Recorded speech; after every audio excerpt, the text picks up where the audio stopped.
Hi. So, welcome back to It Is Not That Deep because it's truly not that deep.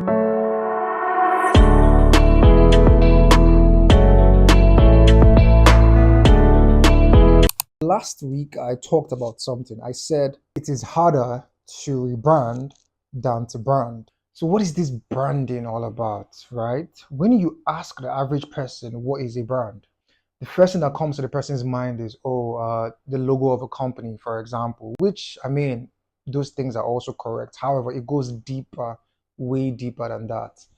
And the reason why many companies are successful is apart from that, they have a great product, they have a great brand, right? People buy into the brand. So you can see it is very important to understand this branding thing. So let's say you go to Parkview, Ikoyi. So for the people that do not stay in Nigeria or in Lagos, Parkview, Ikoyi is a somewhat highbrow area. So let's say you go to Parkview, Ikoyi and you go and you sell secondhand clothes, right? And let's say these clothes are 8,500 naira, which is super affordable because most of the people there have money, they're rich. Chances are you will not make sales. So it's not a question of the affordability of the product. There is a disconnect. And that disconnect is happening, I can tell you, because that person selling does not understand what their brand stands for. And you will laugh that how is it possible that somebody will go to Ikoyi to sell secondhand clothes? In a different way, that's what a lot of people are doing with their brand because they do not understand what their brand stands for. So now let's even talk about this brand. So I will not define a brand because you can easily go to Google and check that by yourself, right? But I will talk about what are the components of a brand, like what even makes up a brand. And I'll tell you, there's five major things. It will sound like big English, but don't worry, it's not that deep. So we would actually break it down. So the first one is the brand positioning. Then the second one is the brand promise. Then we have the brand story. Then we have the brand personality. And lastly, we have the brand associations. So we will go deep into all of it with real life examples to make it easy for everybody to understand. So before we even go deep into all of this, into brand positioning and all those things, the first question you must ask yourself is, who am I even selling to? Like, who am I selling my products to? Right? I mean, this is after you know what product you're actually selling. That's a given. Then also you ask yourself, how am I selling this? What am I really selling? Because you really have to understand what you're selling. Many times people think they're selling this, but that's not really what they're selling. I'll talk about that later. Let me not go too deep into that right now. Okay, so that by the side. So let's talk about brand positioning. Brand positioning. So I'll use an example that might actually favor the guys, but anyways. So imagine football, soccer, as some people call it. Everybody is not playing the same position. We have strikers, we have defenders, we have midfielders. So everybody is not playing the same position. But everybody's trying to win the game, but everybody's not playing the same position. In the same way, in life, we cannot all serve the same customers. Even if they're all buying the same thing. So let's say everybody needs cars, but we cannot all sell cars to the same customers. We have to define our market. So now, imagine you tell the defender to play in a striking position. Chances are they will not do well, not because they're not a good player, but they're just not a good striker because that's not their position. So let me bring this back to branding. Every brand cannot serve the same customers. So now brand positioning is defining who am I actually selling to, who is my target audience. Then when you then define that, the next thing is to say, what is unique about what I'm selling to this person? So let me give you an example. If I'm selling secondhand clothes to people, my uniqueness cannot be, oh, I have the best designs, for example, because that's not what the target audience cares about. What they cares about is price first before design. So for me, if I'm selling secondhand clothes, my unique proposition would most likely be my own is the cheapest. That's it. Simple. However, if I'm selling clothes to more high net worth people, then I can begin to talk about my designs are unique and all of those things. And that's because I understand who I am selling to and what they even want in the first place. So, in a very easygoing manner, that is what brand positioning is all about. Understanding what is my unique selling point to these people I'm selling to. Simple. That is brand positioning. So let's talk about a brand promise. As it sounds, is a promise. When you promise someone something, what does that mean? You have to fulfill it, right? So a brand promise is as easy as it sounds, that promise that you make your customers. So if you tell your customers we'll give you the cheapest products, it means that you must design your business in a way that your products are always the cheapest. Let me give you an example. Have you ever seen that ShopRite tagline, lower prices you can trust? What that means is that ShopRite would always make sure that their prices are lower than typically what you see and that you can trust the products that they are not fake, right? So that is what a brand promise is. And you must continually, consistently, as it sounds, you must ensure that you fulfill that promise every time. Because one thing about branding that is very important is consistency.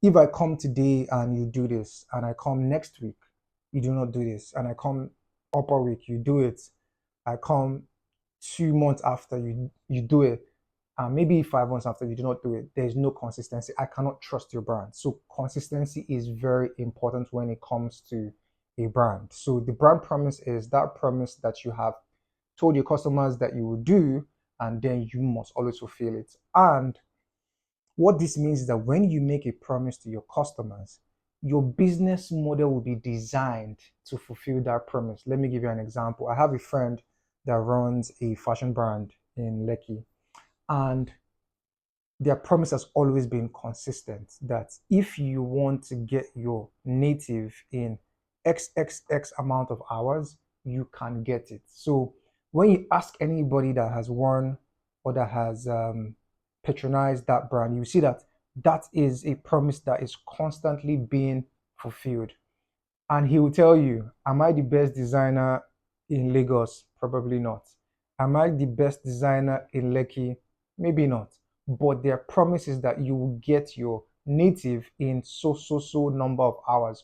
So what that means is that their business model, I'll talk about business model next week, but their business model is designed to fulfill that promise. So you would see that a company like that would be focusing a lot more on efficiency than creativity.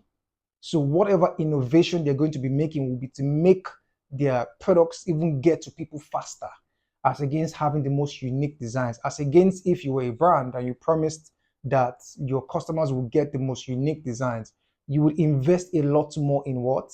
In creativity than efficiency. So your brand promise influences how your business is even designed, the business model. That is something that you must remember, your brand promise and how you must fulfill it every time. Have you ever purchased from a company or used a service because you just really resonate with the story of that particular company or that particular brand? That is storytelling. Storytelling is basically just when a brand tells the story about why they started that brand, the problem that they set out to solve. And it is a catching story, a story that people can actually resonate with, people can feel attached to, because human beings are emotional beings. And now more than ever, these days, a lot of people buy emotionally. In fact, sometimes these days, people buy from only companies that they feel like are, let's say, trustworthy companies or companies that are more transparent with the way they do things. And this is true how they tell their story as a brand. And why it is important to be able to tell stories as a brand is because number one, there's so many brands these days, so many brands. So in order to be unforgettable, people have to remember your story. So it has to be catchy. And also, you cannot be a faceless brand these days. I mean, gone are the days where brands were just without a face and it was just, oh yeah, good, it's just about a company. These days, look at companies like Tesla. Elon Musk is extremely vocal about the reason for the company. Look at Microsoft. Look at Nvidia, which is a very new and popular company these days. A lot of these companies have a story and they have a face behind the brand that is constantly telling the story. So storytelling is a very, very, very important part of having a successful brand. Let's even bring it down to Nigeria. Look at the likes of Tony Elumelu, for example. He is a face of his brand now, and I can bet you that a good number of people patronize some of his companies because they just like what he embodies, what his story is, and that's it. So that is really storytelling in a nutshell. Just being able to tell a very catchy story that your customers can resonate with and feel attached to when they purchase. So now let's talk about brand personality, a very interesting one. So you know how you get that message from PiggyVest and it just makes you feel happy. By the way, I'm not advertising for PiggyVest, but PiggyVest is a fintech company that helps young people save and invest. So you get this message from PiggyVest. It makes you so happy. It's fun, it's trendy. That is brand personality. PiggyVest has a fun personality because they understand that their customers are what? Young people that like to jump on trends, people that like to banter, people that just like to have fun. They don't want to take life too seriously. That forms a large part of their customer base. So they have tailored their brand personality to fit this customer base. Because remember, branding is about first doing what? Understanding who you are selling to. So imagine that a luxury company that, let's say, serves uptight, rich people would have a different type of messaging, a different type of personality. The way you would get the messages from them would be different. It will be much more professional.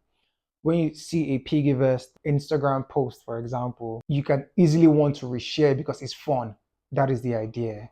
The more you share, the more they understand that these customers like this personality because this is how they are.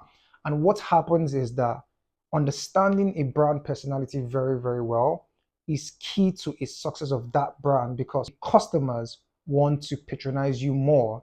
They want to do business with you more because they feel like, you know what, this company gets us. And that is brand personality in a nutshell. Understanding who your customers are and tailoring your personality to fit that customer base. That's it.